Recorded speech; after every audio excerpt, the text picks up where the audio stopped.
Olá, eu sou sua amiga em Jesus. Vamos hoje para mais uma reunião? Entre você, eu e Jesus. Eu gostaria hoje de aproveitar para falar do Cordeiro Santo que é Jesus Cristo. Mas antes temos que falar dos nomes do Senhor e as suas finalidades. Deus cuida do seu povo quando ele sofre. O nome desse Deus se chama Yahvé. O Senhor está presente e acessível, perto dos que invocam por livramento, perdão e orientação. Deus adverte, mas no final julgará aqueles que perseguem seu povo. O nome desse Deus é Jeová Tsidkenu. O Senhor é a nossa justiça. Deus dará vitória ao seu povo. O nome desse Deus se chama Jeová Roi. O Senhor é nosso pastor. No livro de João, capítulo 10, no versículo 10 ao 11, diz assim: O ladrão não vem senão a roubar, matar e destruir. E eu vim para que tenham vida, e a tenham com abundância. Eu sou o bom pastor dá sua vida pelas ovelhas. Em toda a Bíblia, nunca houve algum relato de que Deus perdeu alguma batalha sequer. É só ter fé e o mundo espiritual começará a se movimentar.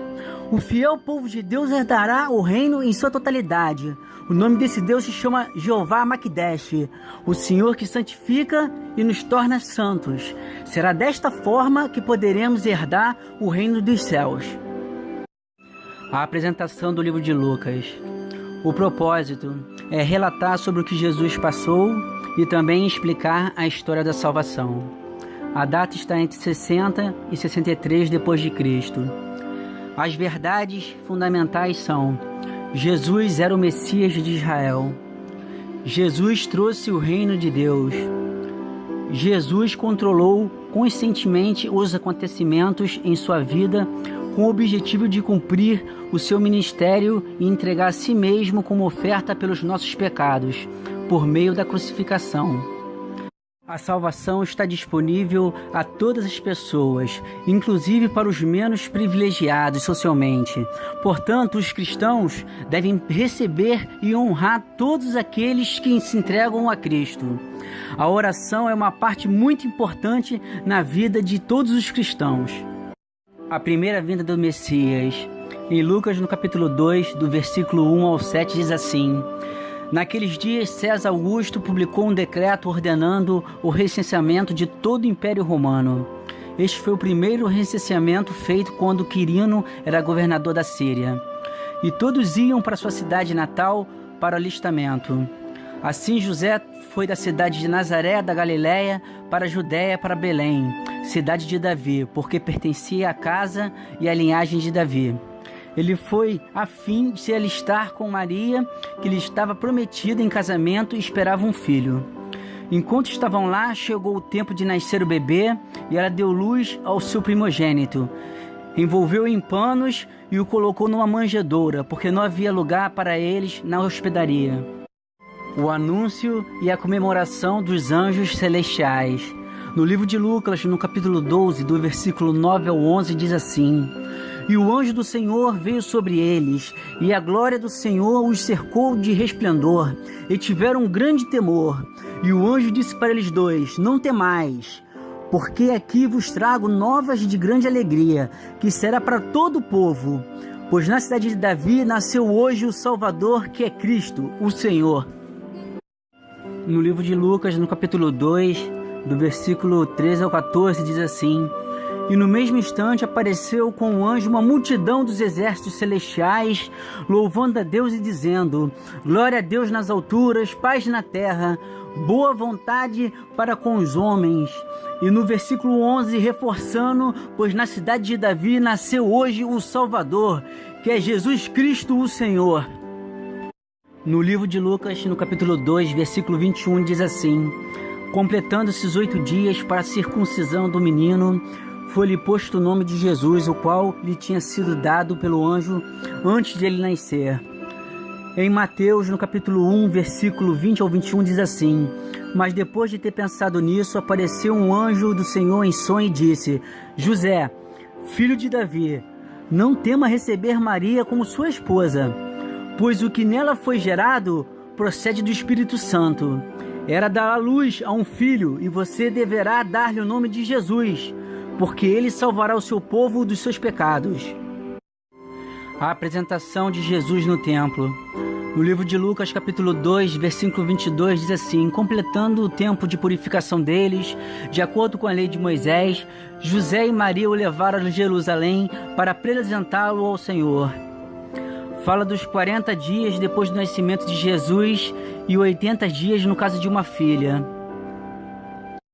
No livro de Levítico, no capítulo 12, versículo 2, diz assim: fala aos filhos de Israel, dizendo: se uma mulher conceber e der à luz a um menino, será imunda durante 7 dias, assim como nos dias da separação da sua enfermidade, será imunda. Aqui podemos entender que existe uma harmonia entre os livros. Levítico é o terceiro livro do Antigo Testamento e o livro de Lucas é também o terceiro livro, só que do Novo Testamento. E o que mais me chama a atenção é que em Lucas, no versículo citado acima, fala exclusivamente de 40 dias, pois era costume deles, durante 7 dias, mulheres eram consideradas impuras e deveriam se purificar. E após os 7 dias, elas deveriam ainda ficar por 33 dias afastadas do que era sagrado, que somado daria os 40 dias no caso de um filho. O menino Jesus no meio dos doutores. No livro de Lucas, capítulo 2, do versículo 41 ao 45, diz assim: todos os anos seus pais iam a Jerusalém para a festa da Páscoa. Quando ele completou 12 anos de idade, eles subiram à festa conforme o costume. Terminada a festa, voltando seus pais para casa, o menino Jesus ficou em Jerusalém sem que eles percebessem. Pensando que ele estava entre os companheiros de viagem, caminharam o dia todo, então começaram a procurá-lo entre os seus parentes e conhecidos. Não encontrando, voltaram a Jerusalém para procurá-lo. Continuando no livro de Lucas, capítulo 2, do versículo 46 ao 49. Depois de 3 dias o encontraram no templo, sentado entre os mestres, ouvindo-os e fazendo-lhe perguntas. Todos que ouviam ficavam maravilhados com o seu entendimento e com suas respostas. Quando seus pais o viram, ficaram perplexos. Sua mãe lhe disse: filho, por que você nos fez isto? Seu pai e eu estávamos aflitos à sua procura. Ele perguntou: por que vocês estavam me procurando? Não sabiam que eu devia estar na casa do meu pai? João dá testemunho de Jesus. No capítulo 3 do livro de Lucas, do versículo 15 ao 16, diz assim: o povo estava em grande expectativa, questionando em seus corações se acaso João não seria o Cristo.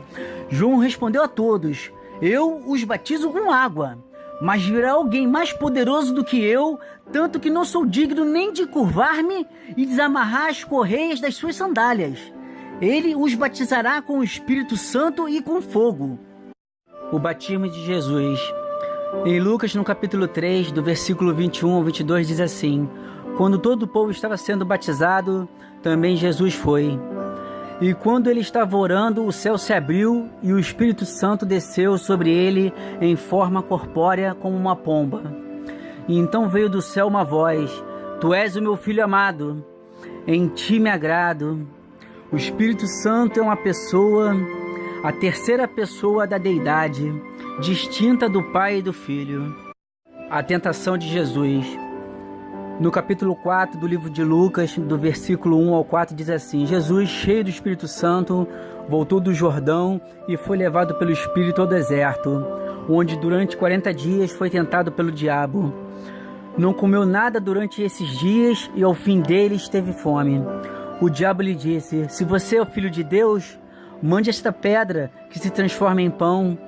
Jesus respondeu: está escrito, nem só de pão viverá o homem. E o diabo, levando um alto monte, mostrou-lhe num momento de tempo todos os reinos do mundo. E disse-lhe o diabo: te darei todo este poder e a sua glória, porque a mim foi entregue, e dou para quem eu quero. Portanto, se tu me adorares, tudo será teu. E Jesus, respondendo, disse-lhe: vai-te para trás de mim, Satanás, porque está escrito: adorarás o Senhor teu Deus, e só a ele servirás. E o diabo o levou a Jerusalém, colocou Jesus na parte mais alta do templo e lhe disse: se você é o Filho de Deus, jogue-se daqui para baixo, porque está escrito: ele dará ordem aos seus anjos a seu respeito, para lhe guardarem com suas mãos, e eles o segurarão, para que você não tropece em pedra alguma. E Jesus respondeu: dito está, não ponha à prova o Senhor, o seu Deus. Tendo terminado todas essas tentações, o diabo o deixou até a ocasião oportuna. Jesus volta para Galiléia e dá início à sua missão. No capítulo 4 do livro de Lucas, do versículo 14 ao 15, diz assim: Jesus voltou para Galiléia no poder do Espírito, e por toda aquela região se espalhou a sua fama. Ensinava nas sinagogas e sendo glorificado por todos. Isso foi só no início, logo mudaria a respeito de Jesus. Jesus prega em Nazaré e é rejeitado pelos seus. No livro de Lucas, capítulo 4, do versículo 16 ao 18, diz assim: E ele foi a Nazaré, onde havia sido criado, e no dia de sábado entrou na sinagoga, como era o seu costume, e levantou-se para ler. Foi-lhe entregue o livro do profeta Isaías, abriu-o e encontrou o lugar onde está escrito: O Espírito do Senhor está sobre mim, porque ele me ungiu para pregar boas novas aos pobres. Ele me enviou para proclamar liberdade aos presos e a recuperação da vista aos cegos, para libertar os oprimidos e proclamar o ano da graça do Senhor. Então ele fechou o livro, devolveu ao assistente e assentou-se. Na sinagoga todos tinham os olhos fitos nele, e ele começou a dizer-lhes: Hoje se cumpriu a escritura que vocês acabaram de ouvir. Todos falavam bem dele e estavam admirados com as palavras de graça que saíam dos seus lábios. Mas perguntavam: Não é este filho de José? Jesus disse: É claro que vocês me citarão este provérbio: Médico, cura a ti mesmo. Faz aqui em tua terra o que ouvimos que fizeste em Cafarnaum. Continuou Jesus: Digo-lhes a verdade, nenhum profeta é aceito em sua terra. Citarei agora os 36 milagres atribuídos a Jesus nos evangelhos. Transformou a água em vinho, curou o filho de um funcionário público, curou um paralítico no poço, curou um cego de nascimento, alimentou 5.000 pessoas com 5 pães e 2 peixes.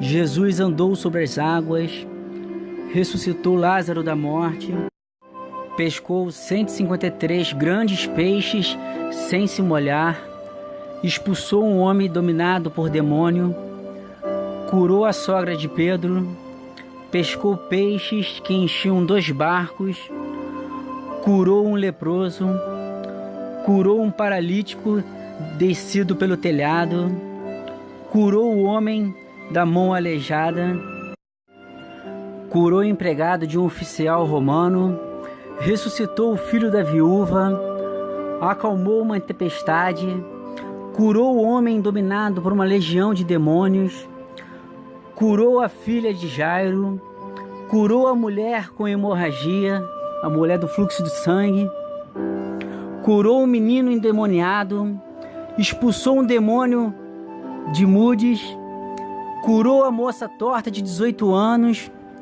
curou o homem com as pernas e braços inchados, curou 10 leprosos, curou um mendigo cego, previu a negação de Pedro, sarou a orelha cortada do empregado do sumo sacerdote, curou 2 cegos, tirou uma moeda da boca de um peixe, curou a filha endemoniada da mulher cananeia, alimentou 4.000 pessoas com 7 pães e alguns peixes, secou uma figueira infrutífera, curou um surdo mudo, curou outro cego, previu a traição de Judas na ceia, a ceia do Senhor. Em Lucas, no capítulo 22, do versículo 19 ao 20, diz assim: E tomando o pão, e havendo dado graças, partiu e deu a eles, dizendo: Isto é o meu corpo, que por vós é dado. Fazei isto em memória de mim. Semelhantemente, tomou o cálice depois da ceia, dizendo: Este cálice é o Novo Testamento no meu sangue, que é derramado por vós. Jesus no Getsemane. No livro de Lucas, capítulo 22, do versículo 39 ao 43, diz assim: E saindo, foi como costumava para o Monte das Oliveiras, e também os seus discípulos seguiram. E quando chegou àquele lugar, disse-lhes: Orai para que não entreis em tentação. E apartou-se deles, cerca de 1 tiro de pedra, e pondo-se de joelho orava, dizendo: Pai, se queres, passe de mim este cálice. Todavia, não se faça a minha vontade, mas a tua. E apareceu-lhe um anjo do céu que o fortalecia. Jesus é preso. No livro de Lucas, capítulo 22, do versículo 47 ao 48, diz assim: E estando ele ainda a falar, surgiu uma multidão, significa o grupo que veio para prender Jesus. E um dos 12, que se chamava Judas, ia diante dessa multidão e chegou-se a Jesus para o beijar. E Jesus disse: Judas, com um beijo traz o Filho do Homem? Esse foi o beijo mais infame da história. Os guardas zombando de Jesus. No livro de Lucas, capítulo 22, do versículo 63 ao 64, diz assim: E os homens que detinham Jesus zombavam dele, ferindo. E vendando os olhos, feriam seu rosto e lhe perguntavam, dizendo: Profetiza, quem é que te feriu? Um dia esses zombadores comparecerão diante de Deus por cada insulto e pelo número exato de golpes que deram no rosto de Jesus. Jesus perante a Pilatos. No capítulo 23 de Lucas, do versículo 1 ao 5, diz assim: E levantando-se toda a multidão deles, o levaram a Pilatos e começaram a acusá-lo, dizendo: Havemos achado este pervertendo a nação, proibindo dar o tributo a César, e dizendo que ele mesmo é Cristo o Rei. E Pilatos perguntou-lhe, dizendo: Tu és o Rei dos judeus? E ele respondendo disse-lhe: Tu o dizes. E disse Pilatos aos principais dos sacerdotes e à multidão: Não acho culpa alguma neste homem. Mas eles insistiam cada vez mais, dizendo: Alvoroça o povo, ensinando por toda a Judéia, começando desde a Galiléia até aqui. Pilatos e Herodes não encontram feito para a morte de Jesus. No livro de Lucas, capítulo 23, do versículo 13 ao 15, diz assim: E convocando Pilatos, os principais dos sacerdotes e os magistrados e o povo, disse: Foi apresentado este homem como pervertedor do povo. E examinando na vossa presença, nenhuma culpa das que o acusa acho nesse homem, nem mesmo Herodes, pois ele o mandou de volta para nós, e ele não tem feito coisa alguma digna de morte. O julgamento do ímpio. No livro de Lucas, capítulo 23, do versículo 20 ao 24, diz assim: Falou outra vez Pilatos, querendo soltar a Jesus. Mas eles clamavam em contrário, dizendo: Crucifica-o, crucifica-o. Então ele pela terceira vez disse: Mas que mal ele fez? Não acho nele culpa alguma de morte. Castigarei e soltarei ele. Mas eles estavam com grandes gritos pedindo que fosse crucificado, e os seus gritos e os dos principais dos sacerdotes prevaleciam. Então Pilatos julgou que devia fazer o que eles pediam. Mas eles insistiam com grandes gritos, pedindo que fossem crucificados, e os seus gritos e os dos principais dos sacerdotes prevaleciam. Então Pilatos julgou que devia fazer o que eles pediam. A crucificação. No capítulo 23 do livro de Lucas, no versículo 26, diz assim: Quando o iam levando, tomaram um certo Simão, sirineu, que vinha do campo, e puseram a cruz às costas para que levasse após Jesus. Em Lucas, no capítulo 23, do versículo 33 ao 34, diz assim: E quando chegaram ao lugar chamado a Caveira, ali o crucificaram e aos malfeitores, um à direita e outro à esquerda. E dizia a Jesus: Pai, perdoa, porque eles não sabem o que fazem. E repartindo as suas vestes, tiravam sortes. E o povo estava olhando, e também os príncipes zombando dele, dizendo: aos outros salvou, salva a si mesmo, se é o Cristo, o escolhido de Deus. E também os soldados o escarneciam, chegando a ele, e apresentava vinagre, e dizendo: se tu é rei dos judeus, salva a ti mesmo. E também por cima dele estava um título escrito em letras gregas, romanas e hebraicas: este é o rei dos judeus. Querendo dizer que o próprio povo de Deus foi quem deu a condenação a Jesus Cristo. As promessas de Deus. No capítulo 23 do livro de Lucas, no versículo 39 ao 43, diz assim: e um dos malfeitores que estavam pendurados blasfemava dele, dizendo: se tu é o Cristo, salva-te a ti e a nós. Respondendo, porém, o outro repreendia, dizendo: tu nem ainda temes a Deus, estando na mesma condenação? E nós, na verdade, com justiça, porque recebemos o que os nossos feitos mereciam, mas este nenhum mal fez. E ele disse a Cristo: Senhor, lembra-te de mim quando entrares no teu reino. E disse-lhe Cristo: em verdade te digo que ainda hoje estarás comigo no paraíso. A missão cumprida. No capítulo 23 do livro de Lucas, no versículo 44 ao 47, diz assim: era já quase a hora sexta e houve trevas em toda a terra até a hora nona, escurecendo-se o sol, e rasgou-se ao meio o véu do templo.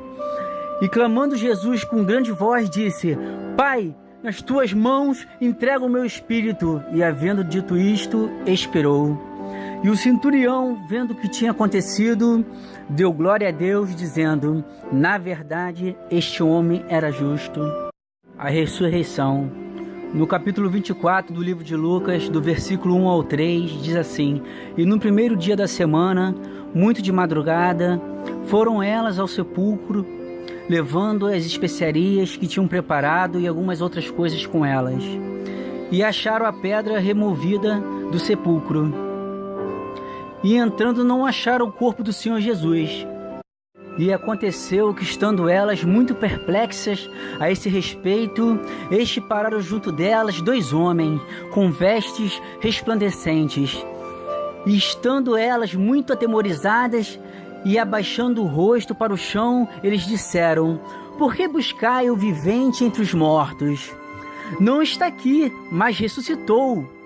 Lembrai-vos como vos falou, estando ainda na Galileia, dizendo: convém que o Filho do Homem seja entregue nas mãos dos homens pecadores e seja crucificado, e ao terceiro dia ressuscite.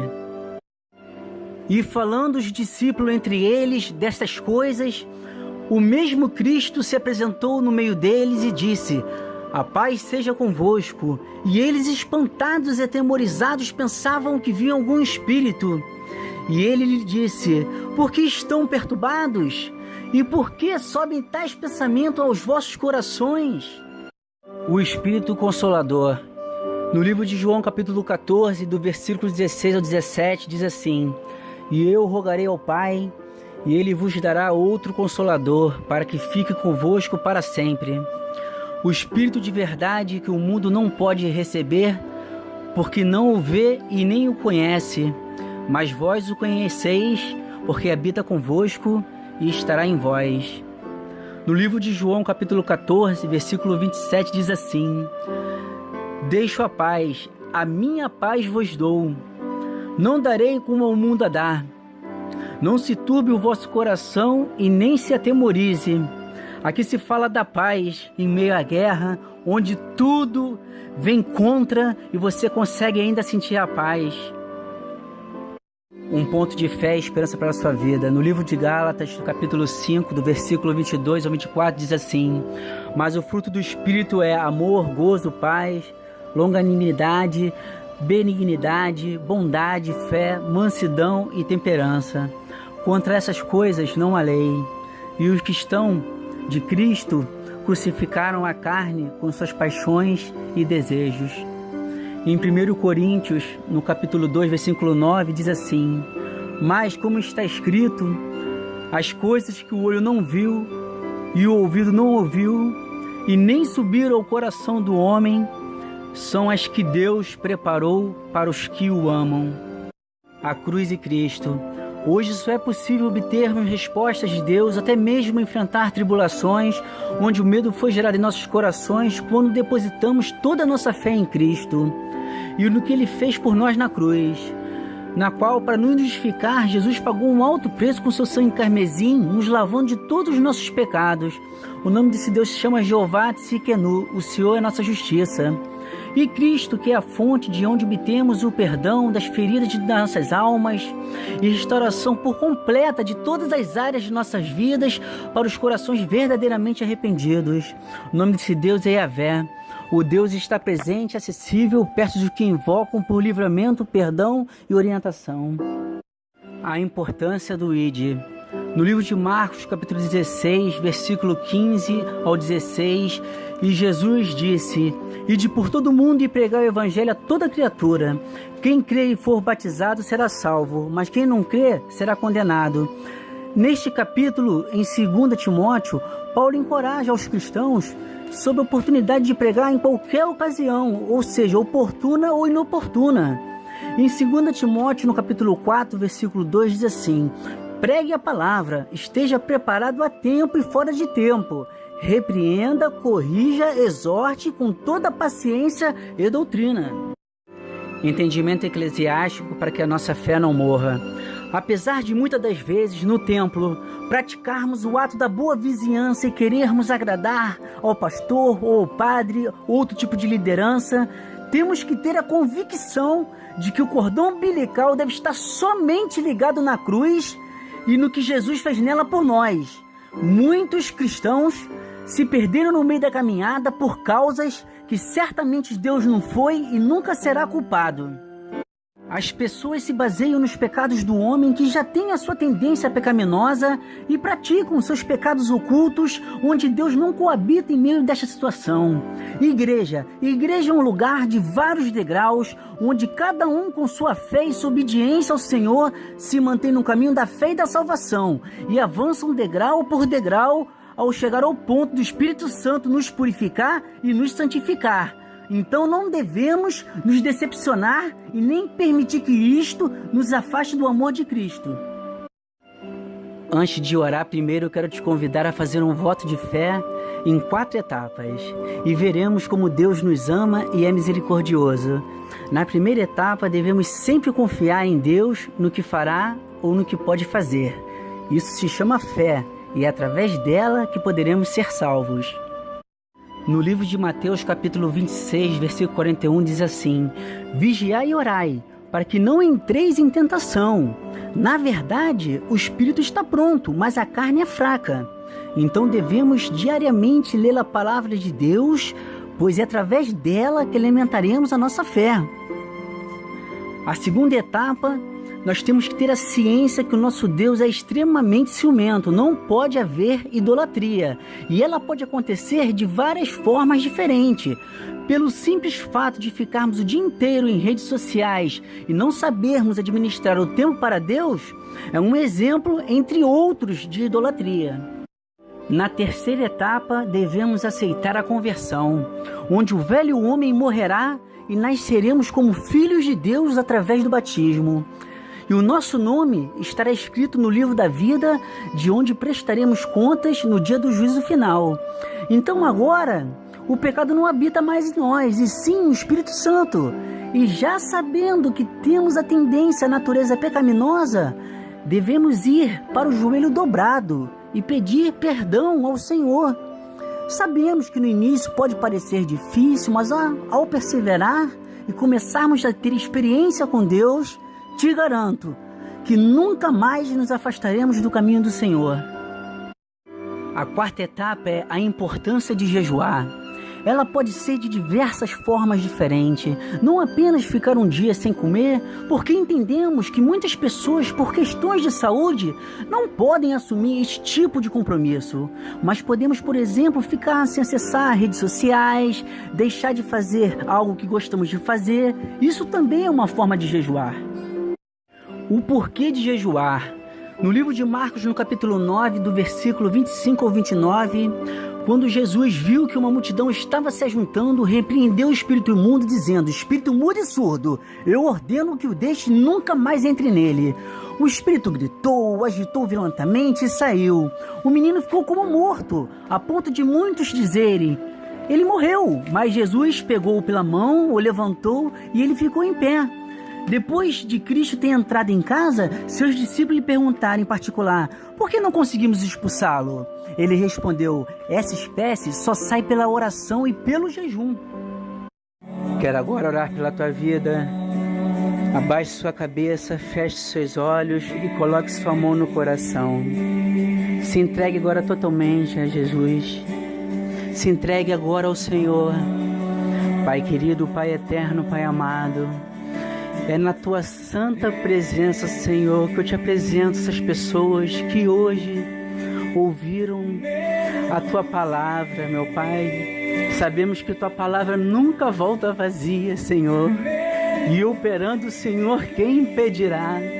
Então eu me humilho nos teus pés, meu Pai, pela vida dessas pessoas, Senhor. Espírito Santo de Deus, te convence o homem do pecado. Nos ajuda agora nesse momento, Senhor. Nós sabemos que o reino dos céus procura por pérolas valiosas, e quando encontra uma valiosíssima, ele vende tudo que tem e compra, meu Pai. Assim são essas pessoas, meu Pai, pérolas valiosíssimas no teu reino. Deus amado, Deus querido, eu te peço, meu Pai, por cada pessoa aí, pela família dela, meu Pai, que no meio das nossas dificuldades possamos, meu Pai, ouvir a tua voz nos convidando a caminhar, e que a nossa fé não vacile, e que possamos manter nossos olhos acima de todos os nossos problemas, ainda que o nosso olhar por algum momento se desvie do teu, e se porventura começarmos a nos distanciar de ti, Senhor, que o Senhor estenda a tua mão em nossa direção e nos dê livramento, Senhor. Confiamos em ti, meu Pai. Sei que o Senhor pode nos fortalecer nos momentos mais difíceis da nossa vida, Senhor, porque o seu poder se aperfeiçoa nas nossas fraquezas, Senhor. Meu Pai, eu te peço agora que o Senhor assuma o leme do nosso barco, meu Pai, tomando direção em todas as áreas da nossa vida, meu Pai. Que nós, meu Pai, acorde com o Senhor, durma com o Senhor, que nós vamos à padaria com o Senhor, que nós voltemos da padaria com o Senhor, que nós vá no shopping com o Senhor, que voltamos também com o Senhor, que o Senhor esteja no nosso trabalho, esteja na roda dos nossos amigos, esteja na nossa família, esteja em tudo na nossa vida, Senhor, porque queremos mudança, queremos sentir o que é ter experiência com o Senhor, meu Pai. Então eu te faço aqui agora esse pedido para essas pessoas, Senhor. Não pode acontecer de não ter nada aí hoje, Senhor. Eu estou confiante, meu Pai. Eu fiquei o dia hoje todo para poder fazer essa palavra, meu Pai. Meu Pai, não deixa, meu Pai, tua palavra voltar vazia, Senhor. Pega essa pessoa que ela não tem fé, Senhor, porque o Senhor falou, se tivesse uma fé do tamanho de um grão de mostarda, nós diríamos para o monte vai para um lado e o monte vai para o outro. Então, Senhor, nos ajuda agora, Senhor, nesses momentos mais difíceis, Senhor. E se em algum momento, Senhor, nossos olhos começar a sair dos teus, Senhor, e se porventura começarmos a nos distanciar, Senhor, que o Senhor estenda a sua mão para nós, Senhor.